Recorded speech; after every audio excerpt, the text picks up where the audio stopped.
I was gonna sing a Thanksgiving song, but I realized there aren't very many like Thanksgiving songs. Well, I got one. I got one in celebration of um in celebration of the Browns win of over the Raiders.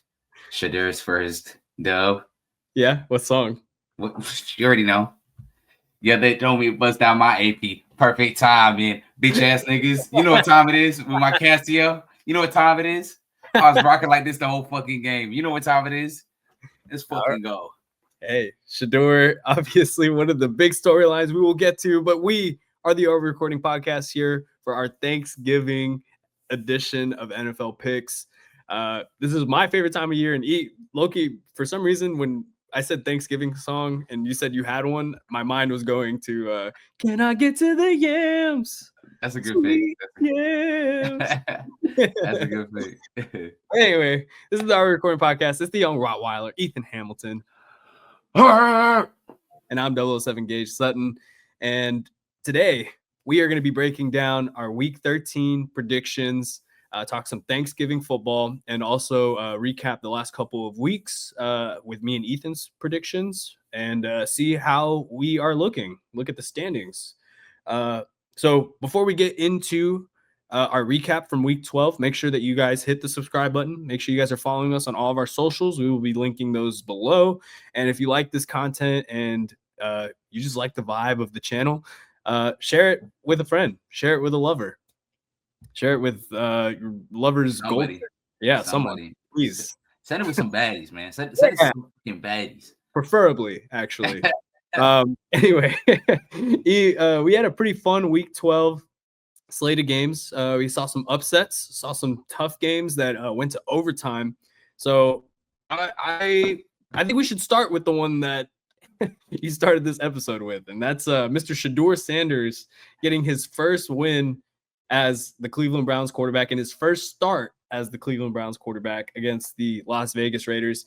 What did you see for Shador? Also, hold on, you forgetting that he's the first Browns quarterback to win their first start in a Browns uniform since the 1990s. Yeah, it's been a long. Yeah. You know what time it is? All right, so obviously we're pumped. We're excited here about Shador getting his first win. But let's look at it. Let's talk about it. How did you feel about this performance, and how much do you think Shador can grow from it? I think that if you compare this performance to whenever he jumped into the game last week against the Ravens, it was night and day difference. It was a night and day difference. You could see that Stefanski and the Browns offense had actually plays made for Shador. He had the 50-yard bomb to Isaiah Bond. That should have been a touchdown. Cool, whatever. He also had the great pass, 30-something yards to Jerry Jeudy, that if Jeudy was paying attention, wouldn't have been a fumble. So Shador played good. For a first start, don't get me wrong, the Raiders aren't particularly great, but he did pretty solid. I mean, a couple of the things that you saw in college as far as him maybe holding on to the football a little too long, you didn't see as much in this first game. So that, I mean, it seems like he's improving from that aspect, but it's only one start, right? I don't want to jump the gun too much, but it's good to see that he was already named the starter pretty much for next week and presumably the rest of the year. Now that Dylan Gabriel's out of concussion protocol, because let's be honest, he's better than Dylan Gabriel. The one thing that I did notice from him is that, like, I would have wished he tried a lot of the intermediate throws. For him, it seemed like either it was going to be a home run or he was going for the check down. And it's like, there's a lot to be left desired in the middle of the field. But it's his first ever NFL start. Can't hate at all. Got the dub. I love him talking that cash shit in the post-game interview, talking about, imagine this this is what I did off of 1 week of prep, like actually game planning and getting starter reps. Imagine what I would have got after a full preseason, which is fair. Yeah, I like his confidence. And in that same post-game interview, he says they got their guy. They found the one. And I think that's what a lot of Cleveland Brown fans are hoping for. Obviously, for all of Shador's antics and all of the controversy surrounding him, I think all Cleveland Browns fans can agree that they want him to be good. Like, it would just be so much better for the organization to have a quarterback that is competent. And it seems like Shador has a lot of those traits. He's accurate. He's not the most athletic guy on the field, but he's able to make plays in the NFL. We just saw it the last week. And yeah, I just want to see it continue on, and let's see how much more he can grow in this season. Because I mean, you look at the Browns, and they really aren't that bad of a team, man. Their defense is solid. Um, People are seeming to kind of fall off the Stefanski train, which I get. You know, he's like an offensive guru, and they're not scoring any points. Um, but like the O line's not horrible. They've got a decent core of wide They receivers. they haven't just been a good offense ever since he's a head coach. So, oh no, Yeah, don't get you twisted. Stefanski's days are numbered. He will not be the head coach next year. His days are numbered. yeah. Because I mean, besides the Especially Baker Mayfield year, which I mean, even then they had some duds that year where the offense just did not come out to play and their defense carried. Kind of the same way we're seeing this year, but at least they were winning games when Baker was their quarterback. yeah. No. I mean, shit. Miles Garrett is probably the top 3 football player on the planet. He's probably going to break the sack record where he only needs 5 sacks in the next 6 games. And he's doing it, like I said, we said the same thing with Saquon with the rushing record last year, that if he breaks it before the 17th game, as far as I'm concerned, that record is the real record.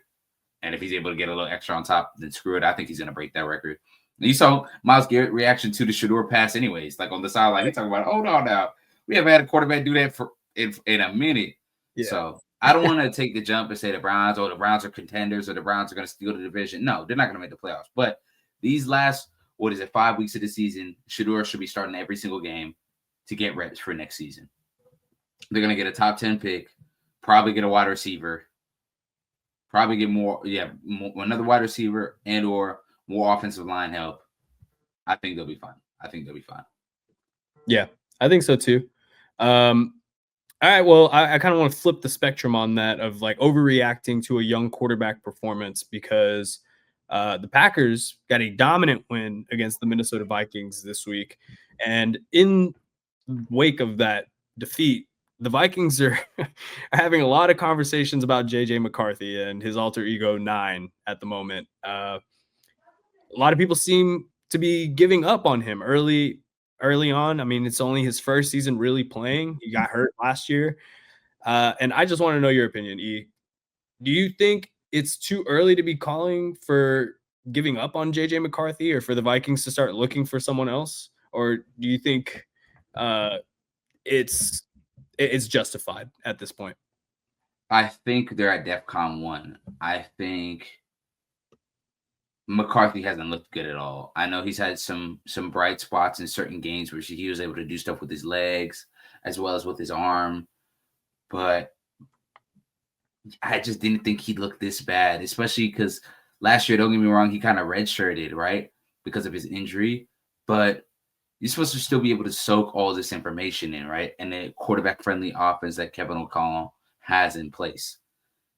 And the offense just does not look good at all, man. You see Justin Jefferson being so frustrated. We've never seen him perform this bad with whatever quarterback that he's had, and he has not played well. The offense hasn't played good at all.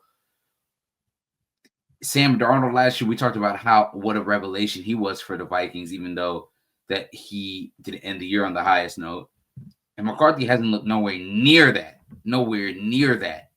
And so you're looking like, damn, you didn't want to pay Sam Darnold all that money, and look what he's doing in Seattle. It's looking a little rough, man. It's looking a little rough. I wouldn't say they're on like the they should get rid of him, but if he doesn't show any promise come the end of the year, like put a couple of good games together next year, this offseason, you're gonna have conversations, man. Very uncomfortable conversations. Yeah, it's it was always interesting how the Vikings were going to handle that quarterback situation at the end of last year because Darnold played really well, all but those 2 games at the end of the season. And then they also had Daniel Jones on the roster. People forget at the end of the season too. So letting both of them walk and seeing the success that both of them are having with their new teams while JJ McCarthy is struggling in Minnesota, I think you're right. He maybe pushes the issue a little bit sooner than if they would have had a Sam Darnold, on a 1-year contract or 2-year contract. Because now you're forced to play JJ McCarthy and he does not look ready. It's just the true honesty of it. Just some He very don't. He don't.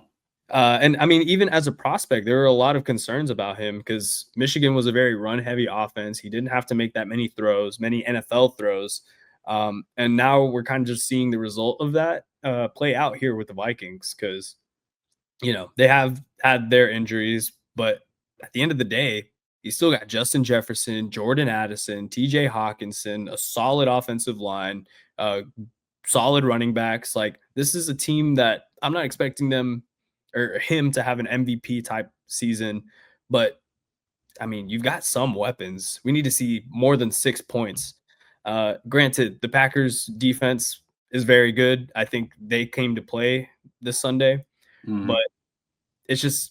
it's consistently bad with JJ McCarthy. And like you said, if we don't see improvement throughout the end of this season, the Vikings are really going to have to consider either moving on from him or bringing in another body to compete with him and make him better because the way it's working right now, it's not sustainable, especially with how good that defense is. It just feels like such a waste, man. Their wide receivers too. Yeah. Jordan Addison and Justin Jefferson. So I guess we're gonna have to see how they kind of go towards the end of the season because it's not looking good. Even though, I mean, I guess they're still in the mix for the division. Nobody's really counted out, but I feel like they're the one that's kind of falling behind in the pack, especially with their schedule coming up. But another game, our final recap that I wanted to talk about is probably game of the week: Cowboys versus Eagles, Sunday afternoon. Man, what a game! What a Yeah. game. The Eagles go up early, 21-0. The Cowboys could not stop tripping over themselves offensively, defensively. You had the dumb fumble by Cavante Turpin. They just could not get out of their own way. And then they caught fire like a flamethrower in the second half, and that was it. And that was it. Murder, she wrote. That was a hell of a game, man. That was a hell of a game. And I think the name we need to talk about that I thought I'd never say this. George Pickens looks like the best receiver in football. Yep. I know JSN is playing great. And if somebody said JSN has been the best receiver this year in football, you probably are right. But, brother, Pickens looks like the second coming of Randy Moss. It's ridiculous. It's ridiculous how we didn't see it like this in Pittsburgh. Yeah, I mean, you know me, I was a big fan of Pickens in Pittsburgh. Like, I always thought that he had something, and Pittsburgh never had a quarterback of Dak Prescott's caliber. Like, it's just, let's be honest here. Yeah. And we're seeing it live. And imagine what that game would have looked like if CD was playing at his A game because he had a rough game. He had that drop in the end zone, a couple other drops throughout the game, and he just did not look like himself. But I don't think that's going to happen all the time. If CD is clicking and Pickens is clicking like he's been playing all year, this is a That's the best dangerous receiver. Cowboys That's the best. I'm with you. I'm with you. That's the dangerous. That's the best receiving duo in football. It, That's really what it is. it damn near might be. It's up there with Jefferson and Addison. It's up there with Jamar Chase and T. Higgins. I think it's better than both. I really think so. The way Pickens is, we know CD at his best. CD's a top 2, top 3 receiver in football. Pickens looks like a top 2, 3 receiver in football this year. Yeah, bro. The play he had on Cooper DeJean where he came back for the ball and mossed him. Yeah. Even a play with Adonai Mitchell the slant at the end of the game to get them into field goal range. Brother, they were playing cushion. He almost cribbed it. George Pickens played amazing. He single-handedly on the offensive side of the football. Him and the way Dak played in that second half won the Cowboys that game. Don't get me wrong. CD had that great play on the sideline where he was able to contort his body, but Pickens looked like he looked like the best player on both sides of the football. And on the Cowboys end, defensively too, 8 straight stops to end the game. And I know the Seattle or the Eagles offense has been hot and cold a lot throughout the year, and we saw it during that game. But if you would have told me the Cowboys offense was able to get 8 straight stops on anybody, I would have told me you're a liar. Yeah. Because Quentin Williams looks the part. He looks the part. Yeah, and this is the thing for me too, and about the Eagles that we need to talk about is this is a collapse for them. This is something that I did not expect because even though they've been playing really bad and like just not the way that the Eagles have been, that we expect the Eagles to play. This is a game that they always win, though. Like, you're up 21, the other team will get close, but Philly will find a way to close it out. This was not the case. Philly looked completely lifeless. They saw Dallas surging, storming back, and didn't do anything, no adjustments. And why did they stop throwing the ball to AJ Brown? I have no idea. But that's a coaching issue. AJ Brown cooking the secondary, Dallas secondary, bro. I'm with you. But also, I know Eagles fans are probably screaming at the TV, talk about fire Kevin Petula, and probably so. But brother, a lot of those plays weren't coaching issues. Like, the big mistakes were players. Saquon Barkley, he has the fumble. What are you doing? Hell of a play by Sam Williams, but what are you doing, Saquon? Saquon's been awful this year. Awful for how great of a season last year he had. One of the best seasons for a running back ever. This is probably one of the worst seasons for a running back of his caliber has ever had. And I know Saquon and the team can say, well, last year doesn't really have an impact on this year on what they have. Maybe so, but it's not looking like it. He looks washed. He looks so washed. And then you have the third down. Oh, yeah. Where, brother, he gets tackled by Demarion Overshawn. In reality, he slipped. And you're like, bro, that's a first down. Like, you have all the acres of space.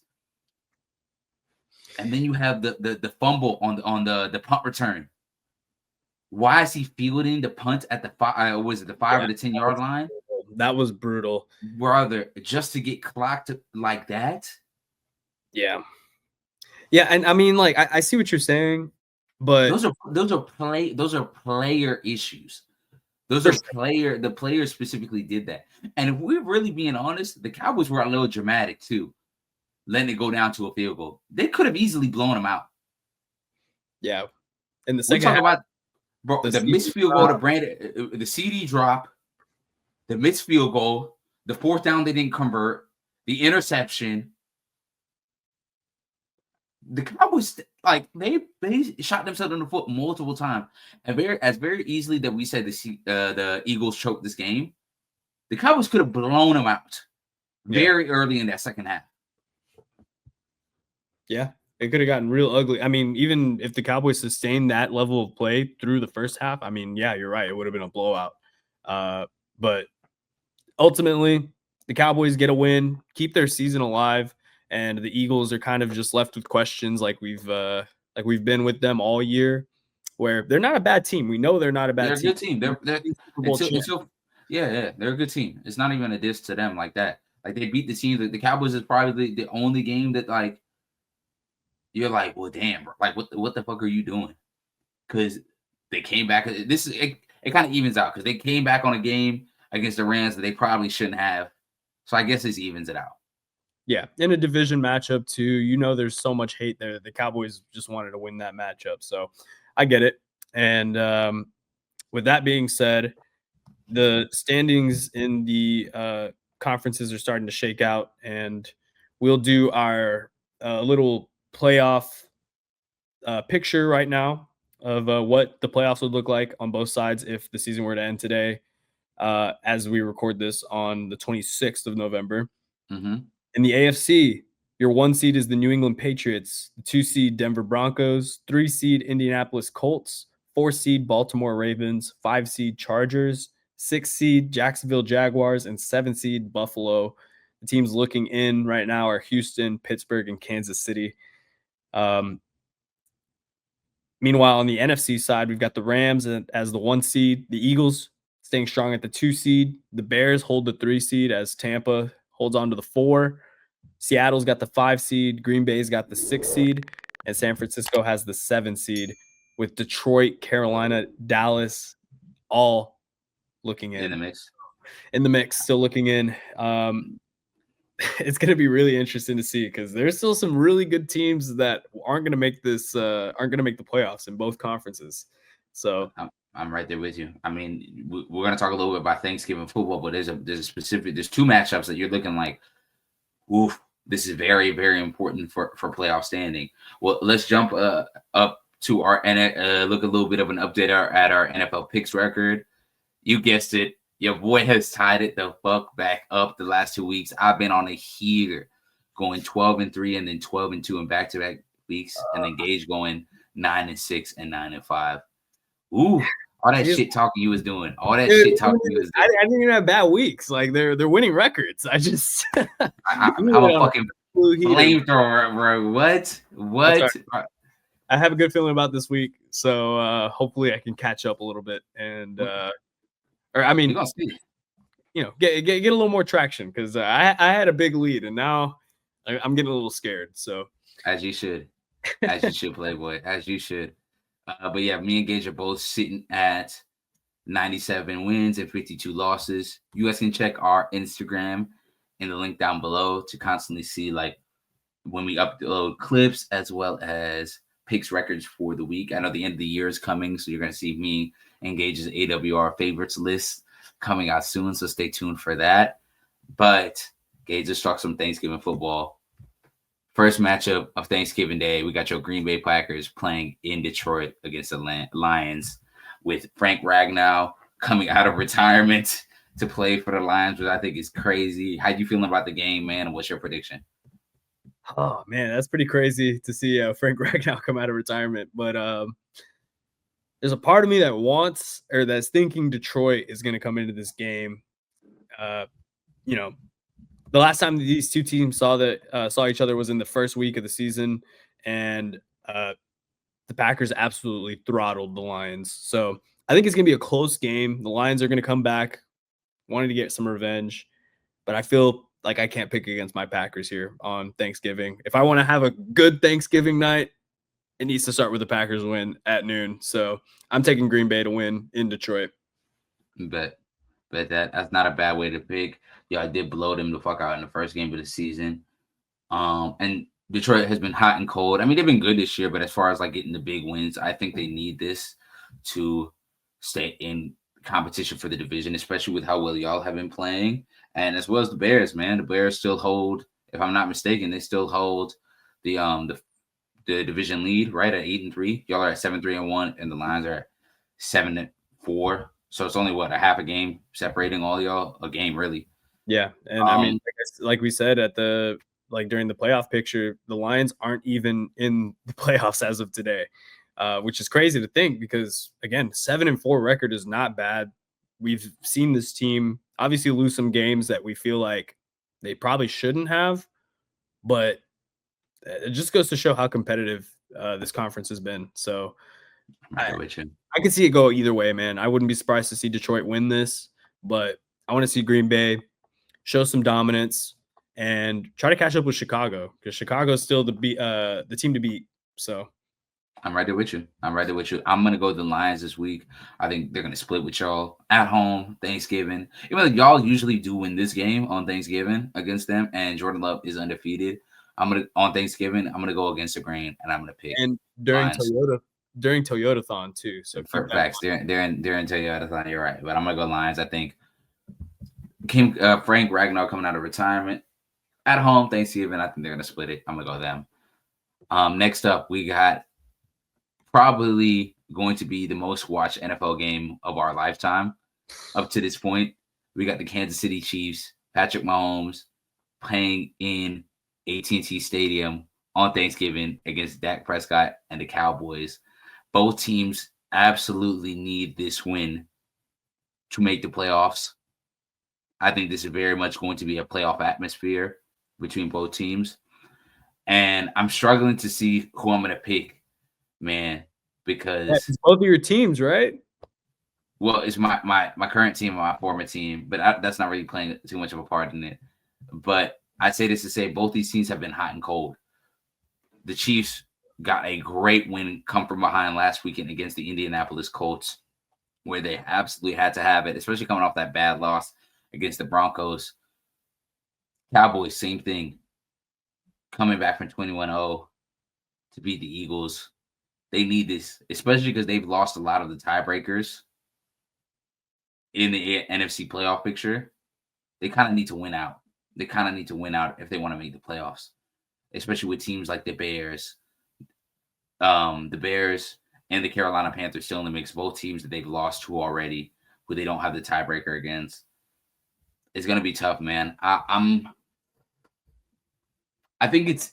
I know everyone's gonna talk about the Cowboys' defense against the Chiefs' offense, and if they're able to kind of slow them down, because neither one of them have been great groups this year. But the thing I'm most worried about is the Cowboys' offense, surprisingly, against the Chiefs' defense. Don't get me wrong, George Pickens has been playing amazing. Dak, outside of two games this year, has been playing amazing. But he struggles against Steve Spagnuolo defenses. And that's what he's going up against. And I don't know if the Cowboys can, how do I put this? I don't know if they can suffer such a slow start like they had against the Eagles, against this Chiefs team. I just don't know if they're able to do it. I think they're definitely going to have to be ready and prepared in a way like they weren't last week for them to really press and win this football game. Also, a lot of people are believing the Cowboys now. I think I'm going to go Chiefs. I think I'm going to go Chiefs tomorrow. I'm taking Chiefs too. Because the only thing that would make me happier than a Packers win on Thanksgiving is a Cowboys loss. Fair. So I'll take the Kansas City Chiefs beating the Cowboys. And just to kind of recap all your points too, man, you kind of nailed it on the head. Both of these teams are very hot and cold, and it's gonna be interesting to see what versions of each of these teams we get tomorrow night. I'm with you because the Cowboys defense, like I said, the Chiefs, they're missing Trey Smith. And the way Quentin Williams, Frank Clark, and Oso Digizua has been playing, Patrick Mahomes is going to have to escape the pocket tomorrow. And depending how the Cowboys secondary handles guys like Rashee Rice and Xavier Worthy underneath is going to determine whether or not I think this is a high scoring affair or not. I think this benefits Dallas if this becomes a high scoring affair, because I just don't know if the Chiefs offense can keep up with them. I'm to be point blank. I think if they can frustrate the Cowboys offense early, forcing them into some turnovers and get a lead, I think they'll be all right. Especially with, I think Isaiah Pacheco is supposed to be coming back this week too. He hasn't been that great, but I mean, another weapon for the Chiefs is another weapon. So we'll see, but I'm going to go Chiefs. Yep. And then last but not least, our night game, Joe Burrow's return in Baltimore against the Ravens. Ooh, man, that's a hell of a night game. The Ravens are on a 5-game winning streak? Yeah. They've been playing nuts. They've been playing cupcakes, don't get me wrong. But they've been on a crazy win streak, beating the Bears, beating the Dolphins, beating the Browns, beating the Jets, and the Vikings. I think they continue and get their 6th win. I'm going the Ravens, man. Lamar correct me if I'm wrong, Croc sources, he's yet to lose to the Bengals. Or yet to lose to Joe Burrow. Yet to lose to Joe Burrow. Yeah, I think I'm taking Baltimore too. There's a part of me that wants to take Cincy just because Joe Burrow is coming back. There's gonna be a lot of hype, but that Cincinnati defense is just so bad, dude. Hey, they made Drake May look human for the first half of last week, and collapsed like we expected them to. So I think we'll kind of see a similar thing where if Cincinnati does come to play, it might just be for a little bit until Lamar and Derrick Henry can crack that game open and do what they do. So I'll take Baltimore. Bet that. Well, that's going to be our Thanksgiving predictions. Let's move on to our Week 13 predictions and kind of run through them very quickly. First up, the first game we got on Sunday. No, we got a Black Friday game, actually. Oh, you're right. We do have a Black Friday game. The Bears against the Eagles at 2:00. Man, both these teams, Bears at 8-3, Eagles at 8-3. They're playing in Philly. It's a real test for the Bears. This is a real test for the Bears, man, to see if they on fraud watch or not. I'm going to go Eagles. I think they're going to bounce back. I just don't really love that Bears offense. I got to kind of see it against this Eagles defense, man, to believe it. But I'm going to go Eagles. Yeah, I'm taking the Eagles too. I think the Bears are on fraud watch. I think they've beat a lot of cupcakes and keeping these games way too close. I'll take Philly at home. Bet that. Next up, we got our first game on Sunday morning. We got the Saints against the Dolphins. Ooh, both these teams are kind of ass, but they're playing in Hard Rock in Miami. I'm going to go I'm going to go with the Dolphins. Yeah, I'm taking Miami here too. Next up, another 12 o'clock game. We've got the Houston Texans against the Indianapolis Colts. Indianapolis, divisional game. Texans coming off a big win. That defense is coming off a big performance against the Buffalo Bills at home. Sacked Josh Allen 8 times. Colts kind of let the game slip away with them against Kansas City. I don't think they're going to let it happen this week. I'm going to go Colts. I feel like they're going to split this series. I'm not mad at you for saying that. I think they're going to split the series, man, because they haven't played Indy. They'll play them in Houston later in the season. I'm just trying to decide which one I think Houston will take. They're getting CJ Stroud back this week. That is true. But Davis Mills has been hooping. He has been. But I'm more just optimistic about how great this defense is, man. The Texans have possibly the best defense in football. I think they do, the way they're playing. Yeah. And I think if CJ Stroud can come in and play half as good as Davis Mills, they're going to be just fine. So I'm going to take the Texans because I'm still not sure about Daniel Jones. So I'll take the Texans here. Fair.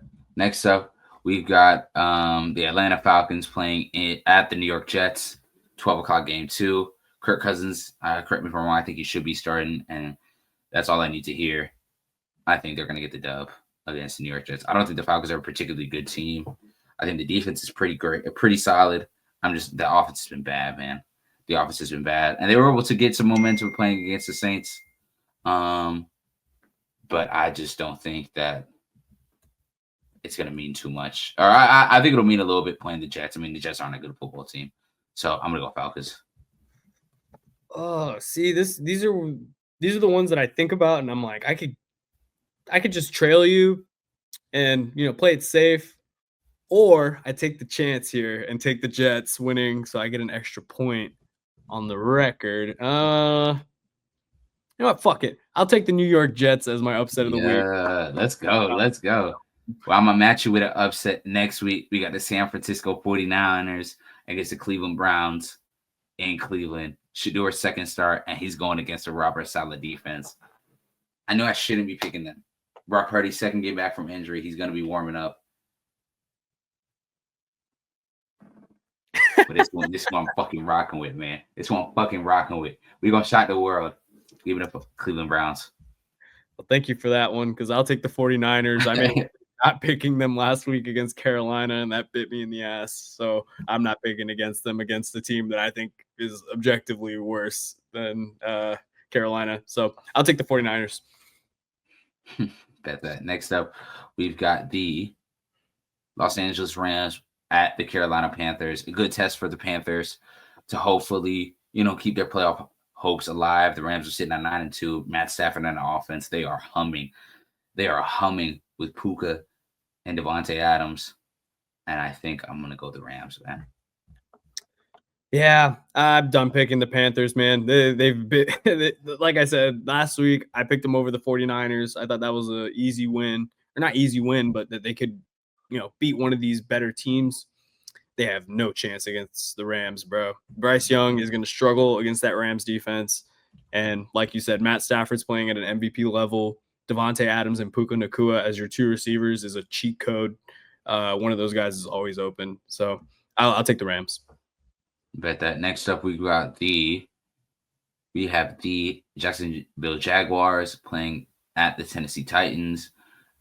The Jags are right, man. They're sitting at 7-4. Got a good win against the Cardinals this week. Put back-to-back dubs together. I think they're going to make it 3.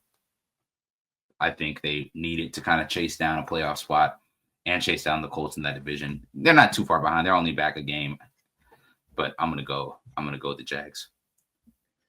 I feel like this one has trap game potential for the Jags, and that I'm not mad at you for thinking that. The Titans have played a lot.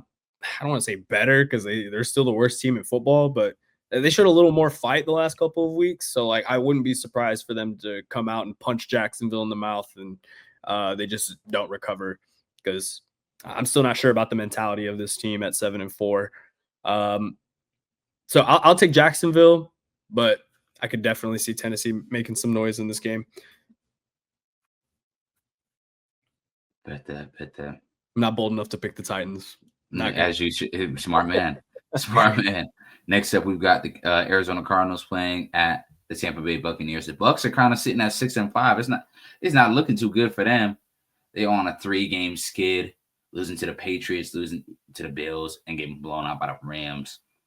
And they welcome the Cardinals in, and I think that skid ends. Give me the Bucks. Yeah, I like the Bucks here too. And even though they don't have a ton to worry about, like Carolina's behind them, but I think Tampa's a better team than Carolina. I think it's close. I don't know. I think Carolina for me is just too inconsistent with Bryce Young. At least with Baker, you know what you're getting. And but you say that, but the Bucks have been crazy inconsistent this year. Yeah, but I think that has more to do with the defense than anything. Because I mean, Baker has done well. He scored 7 points last week. For me, that's fair.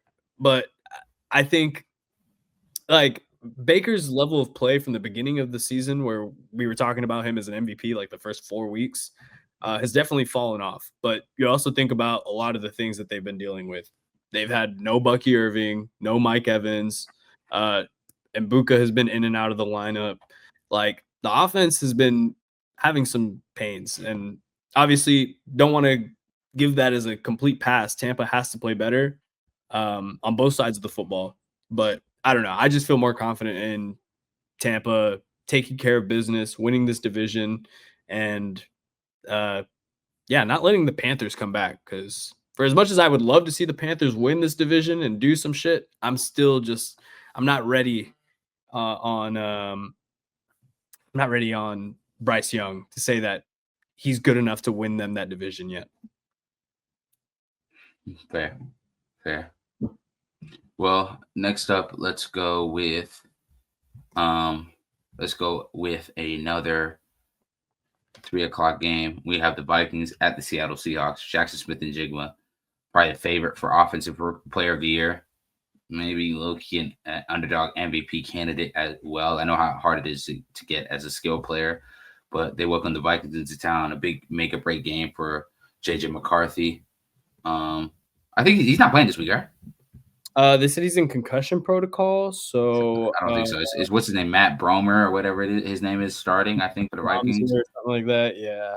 Give me Seahawks. That answers my question. Give me the Seahawks. Give me the Seahawks. Yeah, I'll take Seattle here too. I don't want to overthink it. I think, Minnesota's going in with a third-string quarterback. Yeah. Next up, we got the Buffalo Bills at the Pittsburgh Steelers. Thursday afternoon game. The Bills coming off a rough outing against the Texans without C.J. Stroud. And the Steelers, man. The Steelers, like I said, been middle of the pack, had a tough loss against the Bears, which they did. They did keep close for much of the game, but just weren't able to seal the deal. Mason Rudolph did not play well at all. But I'm gonna go Bills. I think the Bills are gonna bounce back. Yeah, this is going to be a tough one. They are playing in Pittsburgh. But I'll take Buffalo. I think Josh Allen sees how close the standings are and knows that he needs to win some games if he wants his team to sneak into the playoffs and not have to play road games either. Because, I mean, the way it's looking right now, I don't think they even have a chance at the division unless New England falls off a cliff. I don't think so either. But to be fair, New England has been playing some cupcakes. Their entire schedule is full of cupcakes. So they're kind of going to run away with this division. Even to end the year, they might not lose another game. They're going to lose one more game. We'll talk about it in a few weeks. But, I'm with you. I'm with you right there. Next up, let's go with the Las Vegas Raiders at the Los Angeles Chargers. Raiders, another rough loss. Pete Carroll says he is not planning on retiring next season. So, I mean, yay. I don't know if Raiders fans is happy for that. They're probably going to end up with a top 3-4 pick. I think their odds for that keep increasing because I got the Chargers. Yeah, I'm with you. I like the Chargers here. Raiders just look lifeless. Facts. And then next up, we have our Sunday night football game. We got the Broncos at the Commanders. Broncos sitting at 9-2, looking to kind of put a lock on this division with this in the next few weeks. Commanders, man, the season's kind of a wash. I know Jaden Daniels is week to week, and I know Terry McLaurin might be coming back this week. It's undecided at the moment, but I think Broncos got this. They should win this game, but there's something about the feeling of it that screams that they could easily lose this. Well, I think this game's gonna be a lot closer than people think, but especially if Terry comes back.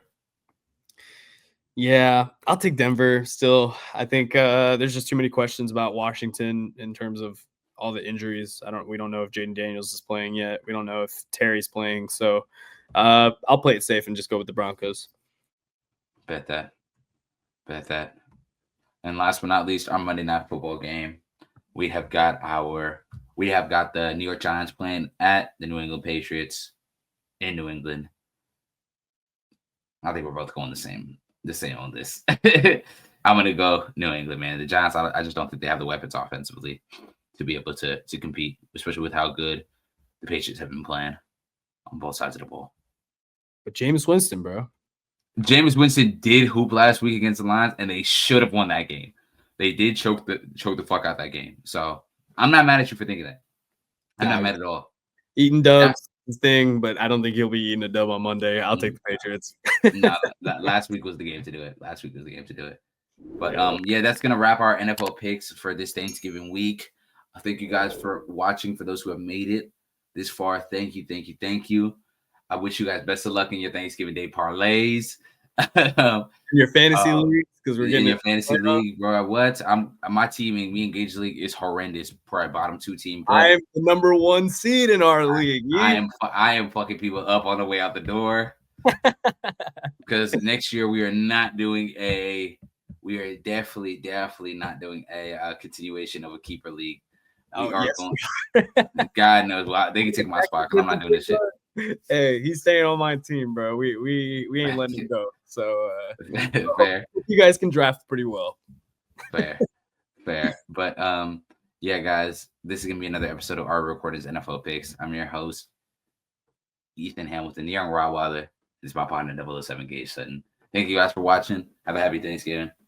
Peace. Gobble gobble.